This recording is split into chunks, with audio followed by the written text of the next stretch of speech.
Hello जी, नमस्कार। एक बार फिर से आप सभी का वेलकम करती हूँ आपके अपने YouTube channel Sita with game में, जहाँ हम बात करेंगे आज रिवर्सिबल पीवी वर्क की। इससे पहले हमने क्या क्या पढ़ लिया, थोड़ा सा रिमाइंड कर लेते हैं 2-3 मिनट में और फिर अपन आगे चलते हैं। तो हमने इससे पहले क्या पढ़ा था? इससे पहले हमने पढ़ लिया था सिस्टम, सिस्टम के प्रकार, सराउंडिंग, यूनिवर्स, थर्मोडायनेमिक प्रोसेस, और साथ में हमने पढ़ा इंटेंसिव और एक्सटेंसिव प्रॉपर्टीज। उसमें पढ़ा स्टेट फंक्शन, पाथ फंक्शन। उसके बाद में हमने पढ़ी थर्मोडायनेमिक टर्म, और उसके बाद में अपन ने पढ़ लिया था रिवर्सिबल और इरिवर्सिबल में डिफरेंस। और इसके बाद में हमने पढ़ा इरिवर्सिबल के लिए पीवी वर्क और उसका ग्राफ। अगर आपने ये सारे वीडियोस नहीं देखे हैं तो पहले वो वाले वीडियोस देख के आओ, उसके बाद में ये वाला देखना, ठीक है? अभी स्टॉप कर दीजिए इसको, पहले वो वाले देख के आओ, तभी आपको कॉन्सेप्ट क्लियर होंगे। क्योंकि हम जो थर्मोडायनेमिक को कर रहे हैं वो इस तरीके से कर रहे हैं कि आपको थर्मोडायनेमिक्स पूरी कॉन्सेप्ट भी क्लियर हो जाए, और थ्योरी से किसी की पार नहीं पड़ती। मैं थ्योरी आपको खूब लिखवा दूंगी, आपकी बुक्स में भी बहुत है और आपके टीचर ने भी बहुत लिखवाई होगी, लेकिन अपने को क्वेश्चन अप्रोच करना आना चाहिए। तो हम बस क्वेश्चन के लिए ही इस कॉन्सेप्ट को पढ़ रहे हैं, ठीक है? तो मैं आपको एक बार के लिए ये सारा करवा देती हूँ। अच्छा, लास्ट अपन ने क्या करा, देखो याद करो थोड़ा सा। हमने इरिवर्सिबल के लिए अपन ने एक फॉर्मूला निकाला था, अगर आपको याद हो तो पी और पी एक्सटर्नल और डेल वी ऐसा करके निकला है ना। तो आपको मैंने एक चीज पहले क्लियर कर दी थी कि डेल वी जो होता है, डेल वो बड़े चेंज के लिए आता है, और आपको पता है ना कि जो इरिवर्सिबल होता है वो बड़ा चेंज है। कैसे कि हमने पत्थर रखा और सीधा नीचे चला गया, 200 ग्राम का वेट रखा था ना, वैसे। लेकिन अभी जो रिवर्सिबल की बात कर रहे हैं वो तो सैंड पार्टिकल, मतलब छोटे छोटे माइनर से डिफरेंस। तो मैं इसको ऐसे भी कर सकती हूँ, W बराबर माइनस पी एक्सटर्नल और डी वी। कोई डाउट नहीं होगा इसमें तो, है ना? चलो ठीक है। अब इसको क्या करते हैं, देखो इसका हमें क्या करना है, इसका हमें इंटीग्रेशन करना है। अच्छा, इंटीग्रेशन कब करा जाता है? वैसे तो आप फिजिक्स भी पढ़ते ही हो, तो उसमें आपने सीखा होगा मैथ्स फिजिक्स में, लेकिन फिर भी मैं बता देती हूँ। इंटीग्रेशन का जो सिंबल होता है वो ये होता है, इंटीग्रेशन, है ना? और इंटीग्रेशन के लिए कोई ना कोई लिमिट लगा देते हैं अपन, ठीक है? अच्छा, उसके बाद में क्या होता है कि जब अपन इंटीग्रेट करते हैं ना, समाकलन समाकलन करते हैं ना, वो क्या होता है, छोटी छोटी चीजों को ऐड करने के लिए करा जाता है। जैसे रिवर्सिबल में तो छोटी छोटी चेंज होते हैं, तो उन सबको ऐड करके जो वैल्यू आती है वो फाइंड आउट करनी है अपने को ना।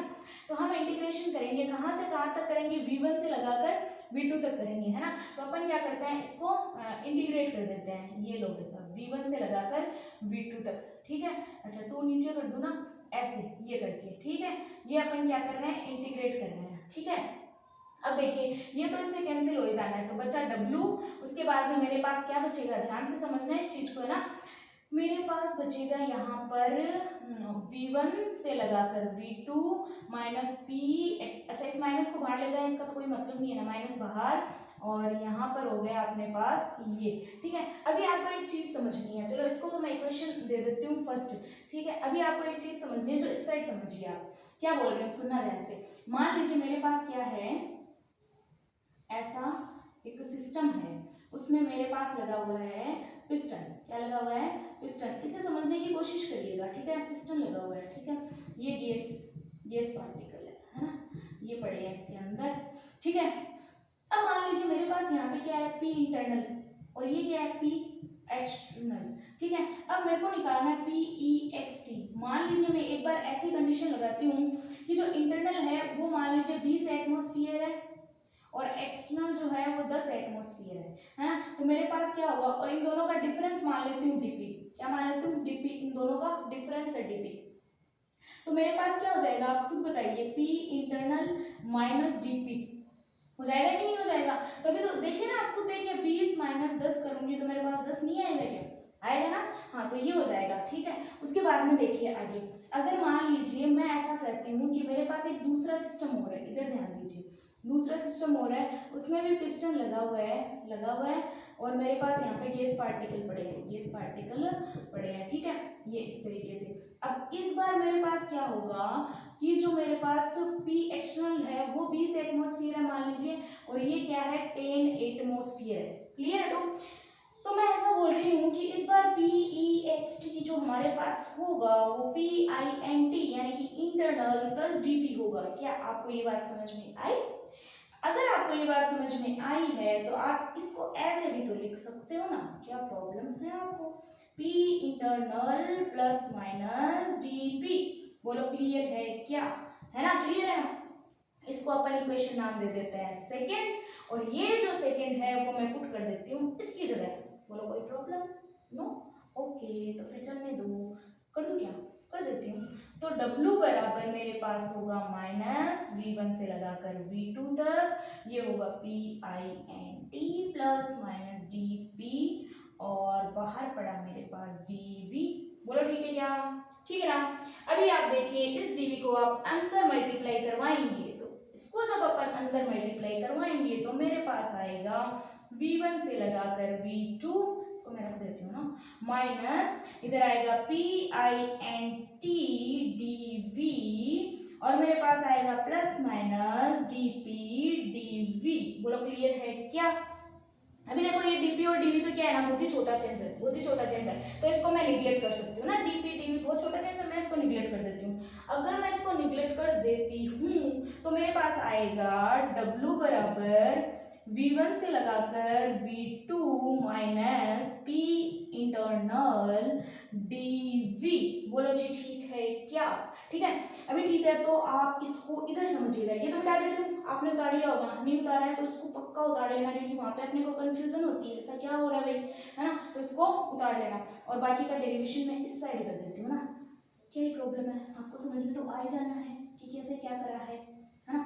तो देखिए फिर अपन इस पर बहुत सारे न्यूमेरिकल भी करेंगे, लेकिन न्यूमेरिकल जो है वो इम्पोर्टेंट पार्ट है, डेरिवेशन का तो क्या ही है।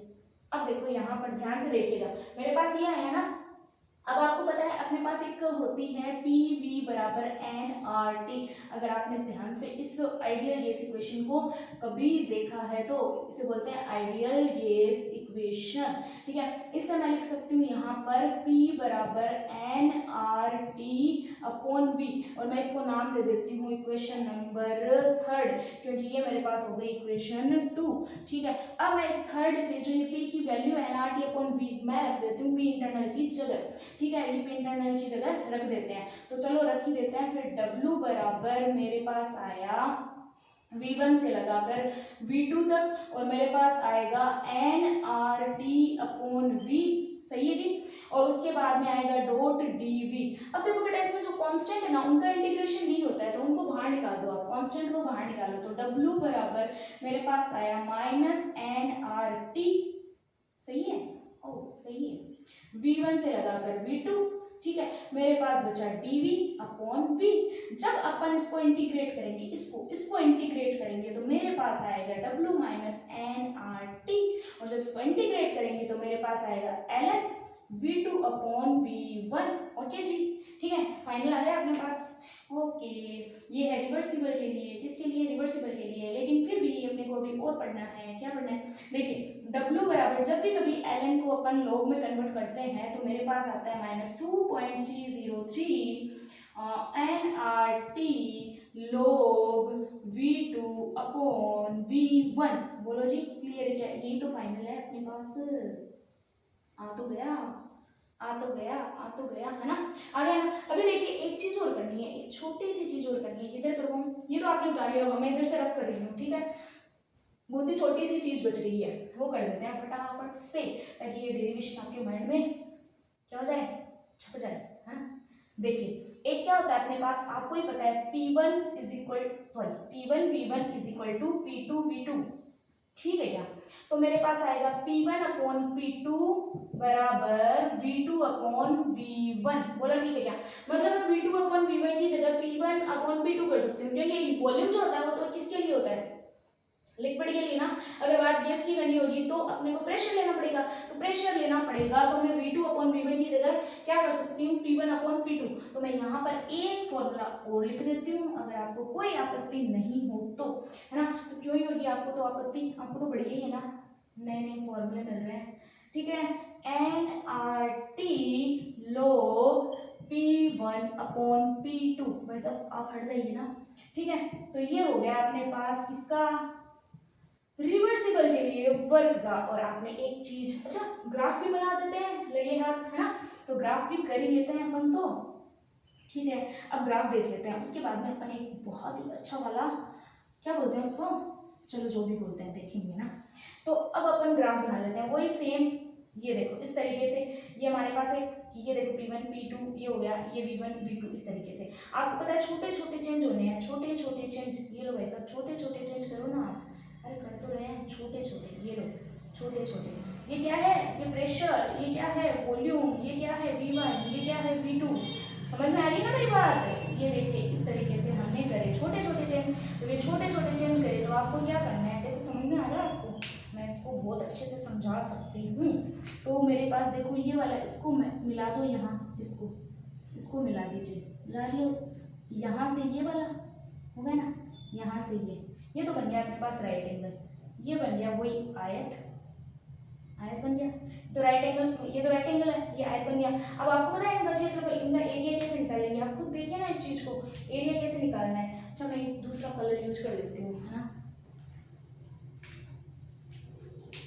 देखिए इसको मैं क्या कर देती हूँ, ऐसे ऐसे, ठीक है। इसको निकालना है अपने को, इसको पूरा ये, ठीक है। तो पूरा निकालना है, तो देखिए ध्यान से समझिएगा इस चीज को कि मेरे पास क्या होगा कि पहले तो राइट एंगल का एरिया तो मैं लिख देती हूँ इधर, निकालना हो तो area of right angle plus area of rectangle, है ना, रेक्टेंगल, ठीक है। समझ जाना, आयत का क्षेत्रफल प्लस अपने पास में समकोण का क्षेत्रफल। समकोण में क्या होता है, क्या होता है, लंबाई गुना चौड़ाई होता है ना, लंबाई गुना चौड़ाई।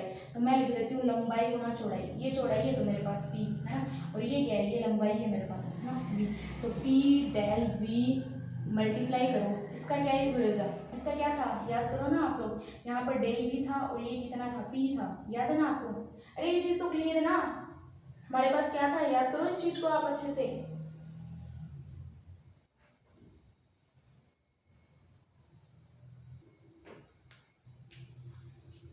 हाँ तो ठीक है, अपन क्या बात कर रहे हैं कि ये वाला और ये वाला, मुझे ये तो चलो ठीक है, ये तो वही लंबाई गुना चौड़ाई और वो हो जाएगा, ठीक है, वो तो कोई दिक्कत नहीं है ना। मेरे को ये बताइए आप लोग कि यहाँ पर आपने जो एक ग्राफ और देखा था, मैं एक ग्राफ और बनाती हूँ ना, आपने देखा ही था ना वो वाला ग्राफ। तो मुझे ये बताइए इन दोनों में से जो मैं स्पेशल कंडीशन बताने वाली थी आपको, इन दोनों में से एक ग्राफ ये देखा था आपने जिसमें आपने यहाँ से ऐसे करके इसको ऐसे और यहाँ पर ऐसे, और आपने बोला था ये वाला ग्राफ जो था इस तरीके से आपने ये वाला एरिया निकाला था ना। अब इन दोनों में से वर्क किस में ज्यादा हो रहा है, आप खुद चेक करिए, वर्क किस में ज्यादा हो रहा है। ऑब्वियसली W रिवर्सिबल में हो रहा है, देखिए रिवर्सिबल में हो रहा है। तो अपन यहाँ पे एक बढ़िया सा स्पेशल कंडीशन लगा के कर देते हैं, W रिवर्सिबल जो होता है वो हमेशा ज्यादा होता है W इरिवर्सिबल से, बस ये केस। तो आई थिंक आपको रिवर्सिबल पीवी वर्क जो है वो अच्छे से एक्सप्लेन करा मैंने और समझ में आ गया होगा। मैं आपको फिर बोलूँगी कि फॉर्मूले याद करने बहुत ज़्यादा ज़रूरी है। डेरिवेशन चलो ठीक है, आपको नीट और वगैरह में डेरिवेशन थोड़ी ही पूछते हैं, लेकिन आपको डेरिवेशन भी आना चाहिए, मतलब कॉन्सेप्ट समझ में आना चाहिए कैसे क्या हुआ है सब कुछ। बाकी आपके पास में जो ये है, ये जो चीज़ है, ये जो फॉर्मूले हैं ये आपको क्लियर होने चाहिए। तो आज हमने रिवर्सिबल का भी केस जो है वो कंप्लीट कर लिया है। अब अगले वीडियो में अपन इंटरनल एनर्जी और एंथैल्पी और जो है अपने पास हीट कैपेसिटी उस पर बात करेंगे। Thank you very much guys. Channel को शेयर करना, सब्सक्राइब करना, लाइक करना, और कुछ नहीं समझ में आया और कुछ समझ में भी आए तो कमेंट जरूर करना।